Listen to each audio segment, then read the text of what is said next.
한 고무궤도 전용 신개념 엔진 공개. 독일, 한국.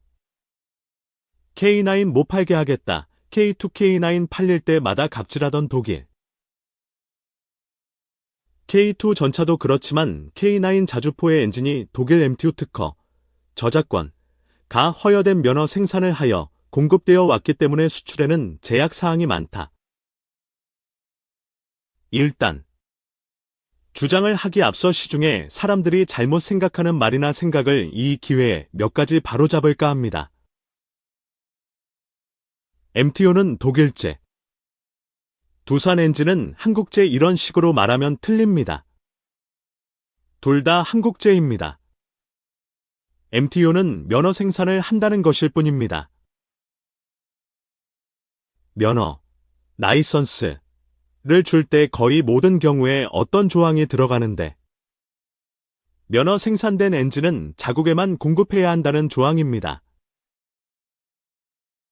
만약에 수출할 때는 독일제, 한국의 면허 생산이 아닌 를 수입해서 달면 됩니다.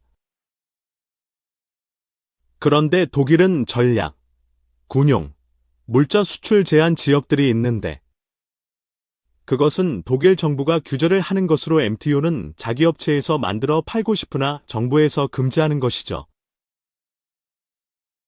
대개 분쟁을 하고 있는 나라들, 아제르바이잔, 아르메니아 같은 도덕적으로 문제가 있는 나라들, 터키, 사우디 등 중동 국가 거의 다에 금지되죠. 이번에 이집트에 판매하게 되는 K9이라든가 K2는 독일제 MTU를 다는 것을 독일 정부가 오케이 한 것입니다. 이집트는 중동이 아니고 아프리카 국이라는 점, 이스라엘과 사이가 좋아졌다는 점 때문이죠. 그래서 중동이나 분쟁 지역 또는 독일이 싫어하는 나라에서 많은 기회가 있었는데 놓친 경우가 많습니다. 그래서 K2와 K9의 파워팩 특히 엔진에 한국 저작권이 필요한 것입니다. 국산이라는 말은 엄밀하게 틀린 말입니다. 하여 K2는 이제 두산이 자체 특허를 가진 1500마력짜리 DV27K가 준비되었고 방사청에서 승인되었죠. 그리고 한 발 더 나아가서 K9 자주포 엔진의 국내 브랜드화, 국산화가 아님을 추진하면서 STEX를 선정했습니다. 이를 위해서 두산도 제안을 했으나 최종적으로 스택스를 선정한 것입니다. 여기에는 정치적 결정이 개입되어 있습니다. 이는 마치 미국 공군의 고등훈련기 사업을 보잉에게 넘겨준 것과 같은 이유입니다. 스택스는 전차 자주포용 MTU 면허 생산을 해왔는데 이 두 엔진이 모두 두산으로 돌아가게 되면 스택스는 상당 부분의 방산 매출이 격감해서 방산회사로 존속할 수가 없게 되기 때문인 것이죠. 오로지 그 이유 때문에 스택스가 선정된 것입니다. 두산이 K2용으로 제안한 1500마력짜리 엔진인 DV27K는 27리터 12기통이고 기존의 M2 엔진인 MT883V12도 27리터 12기통이라는 점을 알고 있나요? 이 두 엔진은 거의 같은 엔진입니다. 그리고 원래 기원이 독일 엔진입니다. 두산 엔진은 원래 만 엔진이었습니다. 두산은 원래 대우였습니다. 삼성의 전신인 중장비 회사가 포클레인으로 수입하고 있었을 1970년대. 대우는 독일의 만과 기술 제휴를 하고 만이 갖고 있는 모든 시리즈의 엔진의 면허 생산을 했었습니다. 그 제휴기간은 5년 후에 끝났는데 당시 대우는 기한 연장을 하지 않고 엔진들을 자신 고유 엔진으로 조금씩 변경했다고 우기면서 계속 생산했습니다. 1980년대 독일이 볼 때 후 진국에서 개발 도상국 중간쯤에 있던 한국을 우습게 생각할 때였죠. 그냥 저작권에 대해 문제 삼지 않기로 했던 것입니다. 그래서 대우가 생산하던 모든 만 시리즈 디젤 엔진은 전부 대우식의 모델명으로 바꾸고 대우 엔진이 되어 버린 엄청난 일이 일어난 것입니다. 두산 엔진이 후진 엔진이 아닌 것이죠. 그 원천 기술이 독일의 만입니다. 만 역시 독일의 방산회사이기도 합니다. 스택스는 M2 엔진을 면허 생산을 하기 시작했을 때 이미 한국이라는 나라는 다크호스로 절대 쉽게 기술을 주면 안 된다는 인식이 유럽에 퍼져나갈 때였지요. MTU는 절대 스택스가 두산, 과거 대우, 이 했던 그 짓을 허용하지 않을 것입니다. K9 자주포에 들어가는 1000마력짜리 M2 MT881V-8은 단지 1500마력짜리 MT883V12에서 기통수 4개를 잘라낸 형태입니다. 이것은 두산의 DV27K에게도 똑같이 적용되는 일입니다. 두산에게는 아주 쉬운 일입니다. 그러면 스택스는 어떡하요? 이제부터 맨 땅에 헤딩하는 식으로 1000마력짜리 엔진을 구상하고 기획하고 개발할까요? 그러면 10년, 20년이 걸릴 수 있습니다. 제가 추정컨대 스택스는 도박을 했거나 아주 쉽게 생각했을 것입니다. 옛날 대우가 그랬던 것처럼 MT881 엔진의 여기저기 조금씩 변경해서 이것은 스택스 고엔진이다라고 발표를 할 생각이었다고 봅니다. 그런데 얼마 전 놀라운 뉴스가 전해져 왔습니다. 스택스는 영국 리카우도라는 엔진 기술 용역 회사와 공동 개발한다는 것입니다. 이 글을 쓰는 필자는 사실 30년도 더 된 과거의 리카우도라는 회사와 같이 일을 한 적이 있습니다. 용역을 줬었죠. 그때는 그게 유행이었죠. 현대차, 기아차, 대우중공업, 대우차가 아님.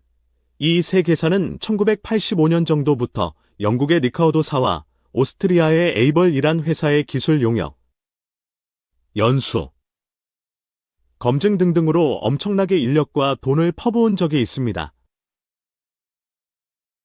그 결과 우리나라 주요 엔진업체들이 현재 엔진을 설계 개발하는 능력을 확보할 수 있었죠. 이제는 더 이상 그런 회사에 배우거나 도움을 요청할 필요가 없는 수준에 이르렀습니다. 그런데 스택스는 엔진을 자체 설계 개발을 해본 적이 없는 회사입니다. 그러니 리카우도라는 회사에 의지해야겠죠. 아마도 스택스는 리카우도의 기존의 MT881에서 크게 벗어나지 않는 그러나 M2의 특허권을 피할 수 있는 방법을 의뢰했을 것입니다. 그러나 발표는 공동개발이라는 발표를 함으로써 MTU를 회피하려고 한 것으로 보입니다. 그러나 MTU는 이런 주장을 할 것입니다. 실린더 블록의 볼트 패턴을 바꾼다면 인정해주겠다. 일반적으로 엔진 업계에서는 엔진의 볼트 패턴만 다르다면 다른 엔진으로 인정되기 때문입니다. 엔진의 볼트 패턴을 바꾸면 이것은 완전히 새로 설계하는 것이나 다름이 없습니다. 바뀐 도면으로 엔진을 만들면 실린더 블럭의 내부에 돌아다니는 냉각수와 오일의 통로들이 다 바뀌어 이 엔진은 작동할 때 깨질지, 냉각은 될지 윤활유는 잘 돌아다닐지 수많은 실험을 해서 확정해야 하는데 매우 오랜 시간과 돈과 인력이 소요됩니다. 올해 대만군 지원자 사상 최저, 전투부대 충원율 80% 미만. 양안, 중국과 대만 간의 군사적 긴장이 고조되는 가운데 올해 대만군의 일선 전투 병력인 지원병 규모가 사상 최저로 떨어졌다. 중국 15와 자유 15는 22일 대만 입법원, 국회, 예산센터가 최근 공개한 2025년도 총예산 평가 최신 보고서를 보면 이같이 파악됐다고 보도했다. 보고서에 따르면 올해 6월 말 기준으로 지원병이 15만 2,885명으로 줄어 작년 말보다 1.26%, 1,801명 감소했다. 이는 2018년 이후 6년 만의 최저치다. 최근 모병제를 통한 지원병의 감소로 인해 전차 대대, 초음속 대함 미사일을 운용하는 기동화 미사일 부대인 하이펑 대대 등 다수의 주요 전투부대의 지원병 편제 비율은 80% 미만으로 내려갔다. 입법원 예산센터는 내년도 대만 국방 예산이 역대 최고에 달했지만 지원병의 숫자가 해마다 감소하고 있어 획득한 신형 무기의 전문 조작 인력 육성과 장기 운용에 문제가 발생할 수 있다고 지적했다. 그러면서 국방부가 지원병 부족과 관련한 대책 마련에 나서야 한다고 강조했다. 자유시보는 올해 국방예산서를 토대로 내년도 예산에 배정된 지원장병 규모가 올해 16만 6,235명, 보다 5,486명 감소한 16만 749명이라고 보도했다.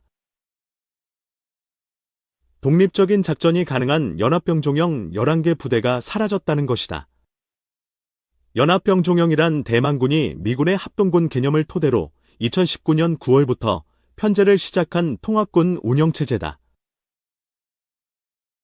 1949년 국민당 정부가 공산당의 패에 본토에서 대만으로 밀려난 이후 징병제도에 따라 한동안 대만 남성은 2에서 3년간 군 복무를 해야 했다. 이후 2008년에 복무기간이 1년으로 줄었고 2008에서 2016년 집권한 국민당 마잉주 정권 시절인 2013년에 4개월간의 훈련만 의무적으로 받는 것으로 변경됐다. 당시 마잉주 정권은 전면적 지원병 제도로 전환했다. 그에 따라 대만 군대는 현재 주로 지원병으로 채워져 있으며 의무복무하는 이들은 보조적 역할을 하고 있다.